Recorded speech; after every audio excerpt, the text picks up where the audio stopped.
आज हम लोग करेंगे क्वेश्चन नंबर 5, जिसमें कहा गया है if the horizontal force needed for the turn in the previous problem, यानी क्वेश्चन नंबर 4 की ये प्रॉब्लम 5 में भी इन्वॉल्व हुई है। और इसमें कहता है कि if the horizontal force needed for the turn in previous problem is to be supplied by the normal force by the road, what should be the proper angle of banking. यानी कि अब हमने रोड को flat ना करके अब हमने road को थोड़ा सा बैंक कर दिया, यानी कि झुका दिया है। तो मान लीजिए थीटा एंगल पर झुका हुआ है। अब यहाँ हमारा स्कूटर है, तो उस स्कूटर का वेट हमेशा नीचे की तरफ काम करेगा और इसका जो कंपोनेंट होगा mg का, वो mg cos थीटा इस डायरेक्शन में लगेगा क्योंकि ये भी थीटा हो जाएगा, और mg sin थीटा इस डायरेक्शन में काम करेगा।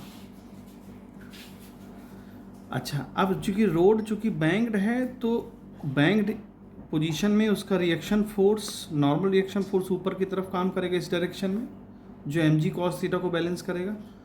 और r के दो कंपोनेंट बनेंगे, ये बनेगा आपका एंगल थीटा जो कि r cos थीटा के फॉर्म में आएगा, और ये वाला आएगा r sin थीटा।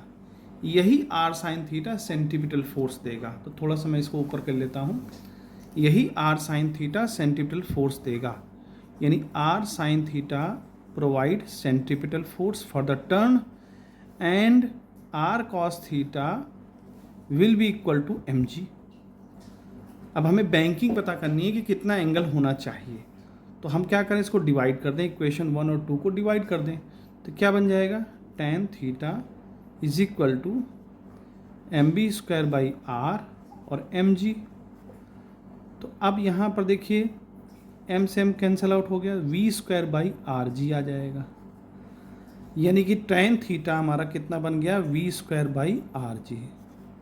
अब v की वैल्यू हमारी कितनी दे रखी है, 10। पिछले प्रीवियस क्वेश्चन में 36 किलोमीटर पर आवर था, उसको चेंज कर लिया हमने। तो 10 इंटू 10 और डिवाइड बाई रेडियस कितना है हमको 30 और इंटू जी की वैल्यू 10। तो ये दोनों वैल्यूज कट जाएंगी, तो आ जाएगा 1/3। तो tan थीटा की वैल्यू जो होगी 1/3 के इक्वल हो जाएगी। और हमें बैंकिंग एंगल पता करना है, तो थीटा इज इक्वल टू क्या हो जाएगा, tan इनवर्स 1/3। ये हमारा बैंकिंग एंगल आ गया। तो क्वेश्चन 4 में बस अंतर था, ये था, ये क्वेश्चन नंबर 5 है। क्वेश्चन 4 में हमारा फ्लैट था रोड, यहाँ पर रोड को हमने क्या किया है, थोड़ा सा बैंक कर दिया है, यानी कि टिल्ट कर दिया है। तो टिल्ट करने की वजह से रिएक्शन फोर्स दो पार्ट में डिवाइड हो जाएगा और वही रिएक्शन फोर्स हमको सेंटीपिटल फोर्स देगा, और यही हमारा करने का तरीका है।